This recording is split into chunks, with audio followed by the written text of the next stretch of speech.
Hello friends, so how are you? And you are most welcome in my video. So if you have passed out your class 12th from science stream and you are thinking that what to do after that, if you are totally confused then what to do.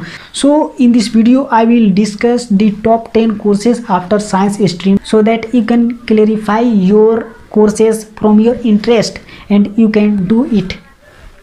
तो दोस्तों इस video में मैंने आप लोगों के लिए 10 ऐसे कोर्सेज लाए हैं साइंस स्ट्रीम से। अगर आपने क्लास 12th पास किया है फिजिक्स केमिस्ट्री मैथ यानी पीसीएम के साथ, तो 10 कोर्सेज हैं। अगर आप पूरी तरीके से टोटली कंफ्यूज हो कि इसके बाद क्या करना है तो आप इस वीडियो को ज़रूर देखें अंत तक। तो दोस्तों अगर आप अभी तक नए हैं हमारे चैनल पे तो सब्सक्राइब कर दें चैनल को, क्योंकि हम इस तरह से एजुकेशनल वीडियो, इन्फॉर्मेटिव वीडियो और लर्निंग से रिलेटेड वीडियो लाते रहते हैं।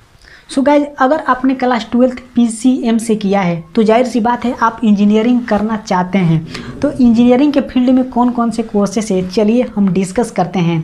सो गाइज, पहले नंबर पे आता है बीटेक या फिर बीई। यह दोस्तों बीटेक का full form bachelor of technology.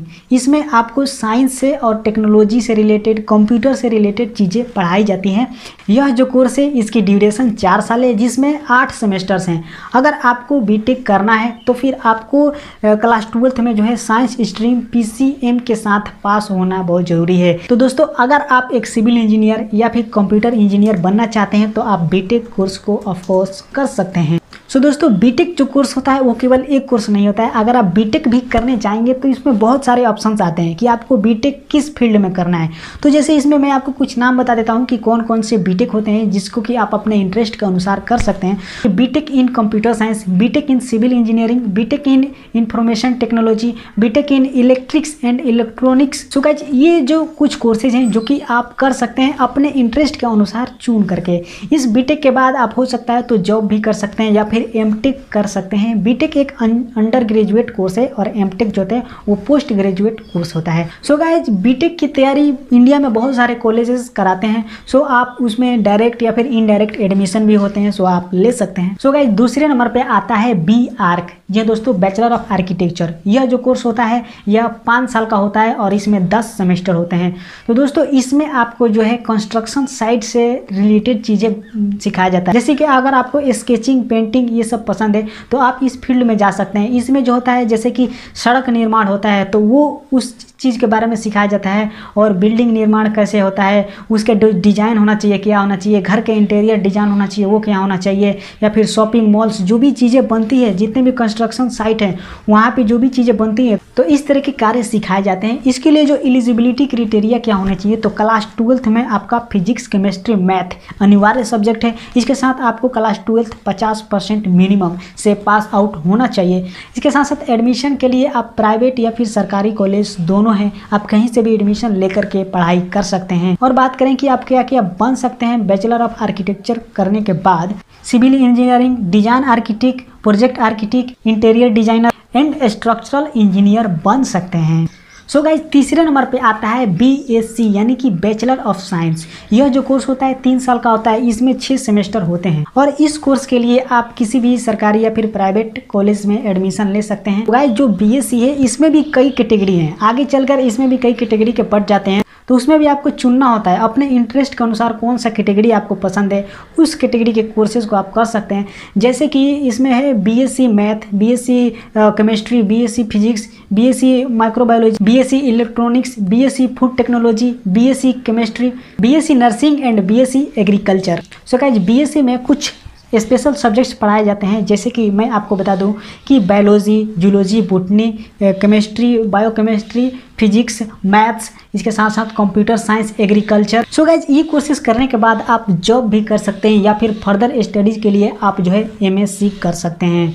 So guys, तीसरे नंबर पे आता है बीसीए यानी कि बैचलर ऑफ कंप्यूटर एप्लीकेशन। यह जो कोर्स होता है 3 साल का होता है। इसमें 6 सेमेस्टर्स होते हैं और जैसे देखेंगे यह एक डिप्लोमा कोर्स है और साथ साथ आजकल देखें तो आईटी कंपनी में इसकी डिमांड काफ़ी ज़्यादा बढ़ती जा रही है और आने वाले समय में इसकी मांग भी काफ़ी ज़्यादा बढ़ रही है। दोस्तों इसकी एलिजिबिलिटी क्राइटेरिया के बारे में बात करें कि क्या क्राइटेरिया होना चाहिए जिससे कि आप ये कोर्स कर सकते हैं, तो सबसे पहले आपको भारत का नागरिक होना चाहिए, आपकी उम्र 17 से 25 साल के बीच होनी चाहिए, साथ साथ आपका जो है क्लास 12th पास आउट होना चाहिए मिनिमम 50% के साथ, और क्लास 12th में आपका मैथ जो होना चाहिए वो कंपलसरी होना ही चाहिए। दोस्तों इसके बाद बीसीए के कुछ सिलेबस की बात करें तो इसमें भी बहुत सारे सिलेबस आ जाते हैं, जैसे कि networking, database management, database, world wide web, visual basic, Java, Oracle, operating system, programming in C language, data structure. So यह कोर्स अगर आप कर लेते हैं तो आपको किसी भी आईटी सेक्टर कंपनी में जो है 30 से 40 हज़ार तक का महीना मिल सकता है आपको किसी भी कंपनी में जॉब लग जाने के बाद।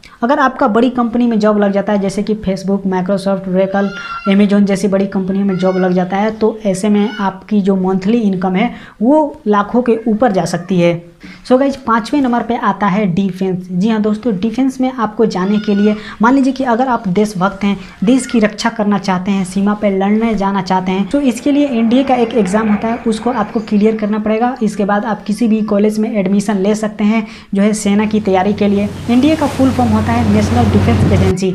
इसकी एग्ज़ाम देने के बाद आप किसी भी कॉलेज में जा सकते हैं और यहाँ पे पढ़ाई करके नेवी, फोर्स, एयरफोर्स, आर्मी बन सकते हैं। इसके साथ साथ कुछ एलिजिबिलिटी क्राइटेरिया के बारे में बात करूं तो आपको जो है क्लास 12th में फिजिक्स और मैथ्स जो सब्जेक्ट है वो एकदम कंपलसरी है। साथ साथ आप अविवाहित होना चाहिए और इसके बाद आपकी जो हाइट होना चाहिए वो 157 सेंटीमीटर से अधिक होना चाहिए। सो दोस्तों इस तरीके से आप आर्मी में, नेवी फोर्स में, एयरफोर्स में जा सकते हैं। दोस्तों जो 6ठे नंबर पे जो कोर्स आता है वो है सीए प्रोग्राम। जी हाँ दोस्तों, चार्टर्ड अकाउंट प्रोग्राम।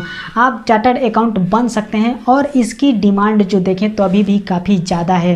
जी हाँ दोस्तों, अगर आप क्लास 12th जो है साइंस स्ट्रीम, कॉमर्स स्ट्रीम या फिर आर्ट्स स्ट्रीम किसी से भी हैं तो फिर आप ये चार्टर्ड अकाउंट का कोर्स कर सकते हैं। इसमें जो होता है टैक्स इनकम के बारे में सिखाया जाता है, investment, profit, loss and interest कैसे निकालें, इन सभी चीज़ों के बारे में सिखाया जाता है। यानी जितनी भी कमर्शियल चीज़ से रिलेटेड है, इसमें इकोनॉमिक्स की पढ़ाई कराई जाती है तो इन सभी से रिलेटेड इसमें चीज़ें सिखाई जाती हैं। इसमें जो है आपको फाइनेंशियल डॉक्यूमेंट बनाना, साथ साथ फाइनेंशियल से जुड़ी सभी पढ़ाई जो है इस सीए में, चार्टर्ड अकाउंट के कोर्स में पढ़ाया जाता है। सो गाइज अगर आप क्लास 12th कॉमर्स से किए हैं तो आप जो है 50% मिनिमम जो आपका मार्क्स होना चाहिए। सो गाइज अगर आप दूसरे स्ट्रीम के स्टूडेंट्स हैं तो आपको इसमें जो है मैथ के साथ आपको 60% मिनिमम मार्क्स होना चाहिए एंड विदाउट मैथ 55% आपका मिनिमम मार्क्स होना चाहिए। सो दोस्तों 7वें नंबर पे आता है इन्वायरमेंटल साइंस।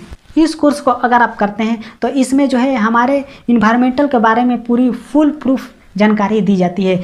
इसमें जो होता है प्रकृति की संतुलन कैसे रखें, इन सभी विषयों पर पढ़ाई की जाती है। जैसे कि अगर कोई बाढ़ आ जाता है तो क्या सोल्यूशन निकालना है, या फिर अगर किसी बहुत सारे एरिया में सूखा पड़ गया तो फिर कौन सा सोल्यूशन निकालना चाहिए, आपदा प्रबंध में कौन सा इसमें सोल्यूशन निकालना चाहिए। तो जितनी भी प्रकृति से रिलेटेड चीज़ें हैं, इन्वायरमेंटल से रिलेटेड चीज़ें हैं, इसमें पढ़ाया जाता है। ये लोग जो पढ़ते हैं वो लोग सोल्यूशन निकालते हैं विपत्ति के समय। जैसे कि कोई नेचुरल घटना हो जाती है तो उस समय क्या हमारा जो एक्शन होना चाहिए। तो जो इन्वायरमेंटल साइंस पढ़ते हैं वो ये कोर्स को करने के बाद इस चीज़ में एलिजिबल हो जाते हैं और सोल्यूशन निकालते हैं। तो इस कोर्स के लिए जो इम्पोर्टेंट सब्जेक्ट है वो केमिस्ट्री, फिजिक्स एंड बायोलॉजी होना चाहिए क्लास 12th में और पास आउट होना चाहिए class 12th, minimum of 50% marks. So guys 8वें नंबर पे आता है CS कोर्स यानी कि कंपनी सेक्रेटरी कोर्स। जी हाँ दोस्तों, इसमें जो है बहुत सारी कंपनियां अपनी एक सेक्रेटरी हायर करती हैं जो कि कंपनी का जो सारा लीगल काम होता है उसकी देख रेख करना कि कंपनी का कोई ऐसा एक्शन तो नहीं है जो कि इलीगल है, जो कि आउट ऑफ लॉ है। सो इन चीज़ों को देखभाल करना जो है ये कंपनी सेक्रेटरी काम होता है और इसमें जो भी चीज़ें हैं वो कंपनी के सेक्रेटरी से रिलेटेड पढ़ाई जाती हैं। बहुत सारे कंपनी अभी जो देखिए करोड़ों रुपए कमा रही हैं, तो किसके बदौलत कमा रही हैं, तो ये उनके जो सेक्रेटरी हैं वो इन सभी चीज़ों को मैनेज करते हैं और कंपनी को आगे लेकर बढ़ने में बहुत बड़ा रोल इंपॉर्टेंट अदा करते हैं। तो गाइज आजकल बहुत सारे लाखों बच्चे जो हैं CS कोर्स को कर रहे हैं और इसकी डिमांड बढ़ती जा रही है। हर एक कंपनी, IT सेक्टर की कंपनी अपना अपना एक सेक्रेटरी हायर करती हैं। ऐसे में आप एक बहुत ही तेज़ तरार पढ़ने में हैं तो फिर आप इस कोर्स को कर सकते हैं। आप किसी भी कंपनी में उसके सेक्रेटरी के तौर पे चुने जा सकते हैं। सो गाइस जो CS कंपनी सेक्रेटरी का जो कोर्स है इसको किसी भी स्ट्रीम के बच्चे कर सकते हैं, साइंस, कॉमर्स, आर्ट्स, किसी भी स्ट्रीम के बच्चे कर सकते हैं। सो गाइस जैसे कि संचालन बोर्ड, एसोसिएशन, फेडरेशन अथॉरिटी, सभी कंपनियों को सेक्रेटरी की ज़रूरत होती है। सो वो लोग सेक्रेटरी हायर करते हैं। अगर आप इस पढ़ाई को करते हैं तो फिर एक अच्छे व्यक्ति और सफल सक्सेसफुल इंसान बन सकते हैं, अपना लाइफ में बहुत सारा पैसा कमा सकते हैं। सो गाइज 9वें नंबर पे आता है एजुकेशन एंड टीचिंग। तो इस कोर्स को जो है बिहार, मध्य प्रदेश, महाराष्ट्र सभी स्कूलों में जो है इस कोर्स को कराया जाता है, ताकि जो प्राथमिक स्कूल में बच्चों को पढ़ाया जा सके गवर्नमेंट स्कूल के लिए। दोस्तों यह जो कोर्स होता है टीचिंग का, वो डिप्लोमा इन एजुकेशन होता है, यानी कि यह एक डिप्लोमा कोर्सेस होता है। और इसके बाद आप जो है किसी मिडिल स्कूल में या फिर गवर्नमेंट स्कूल में जो है आप एक शिक्षक के तौर पर नियुक्त किए जाते हैं। इसमें कुछ इंपॉर्टेंट सब्जेक्ट हैं जिसको कि मैं बता दूं, जो कि सिलेबस के तौर पे, जैसे कि Hindi, English, math, biology, chemistry, physics, geography, economics और इसके साथ साथ कंप्यूटर साइंस भी पढ़ाया जाता है। सो गाइज अगर आप एक टीचिंग प्रोफेशनल में अपना करियर बिताना चाहते हैं तो फिर ये कोर्स आपके लिए बेहतर है। इस कोर्स में जो होता है टीचिंग से रिलेटेड चीज़ें सिखाई जाती है, लर्निंग से रिलेटेड कि how to train anyone, other बच्चों को सिखाया कैसे जाए, इन सभी चीज़ों के बारे में ट्रेनिंग दिया जाता है। सो गाइज जो 10वें नंबर पे आता है वह है बैचलर ऑफ डिजाइनिंग। जी हाँ दोस्तों, इस कोर्स को जो है 3 साल की ड्यूरेशन होती है और कहीं कहीं कॉलेज में जो होता है 4 साल के भी इस कोर्स को कराया जाता है। तो गाइज इन कोर्सेज को करने के बाद आप जो है textile designer, home furnishing textile designer और फर्नीचर डिजाइनर, इसके साथ साथ आप जो है ग्राफिक डिजाइनर जैसे पोस्ट पे आप काम कर सकते हैं इस कोर्स को करने के बाद। दोस्तों इसकी जो ड्यूरेशन होती है वह 3 साल की होती है और किसी किसी कॉलेज में जो होता है इसको 4 साल में भी कराया जाता है। तो बैचलर ऑफ डिजाइनर में कुछ रिलेटेड कोर्सेज होते हैं, जैसे कि bachelor of design interior design, bachelor of design jewellery design, bachelor of design fashion design, bachelor of design textile design, bachelor of design industrial design, bachelor of design graphic design. So this are the courses which are learn in bachelor of designing. So guys ये थे 10 courses आज के इस video में।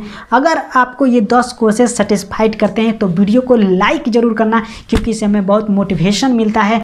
और तो दोस्तों अगर आपने अभी तक चैनल को सब्सक्राइब नहीं किया है तो सब्सक्राइब कर दीजिए, सपोर्ट कीजिए अपने भाई को। सो गाइज चलते हैं।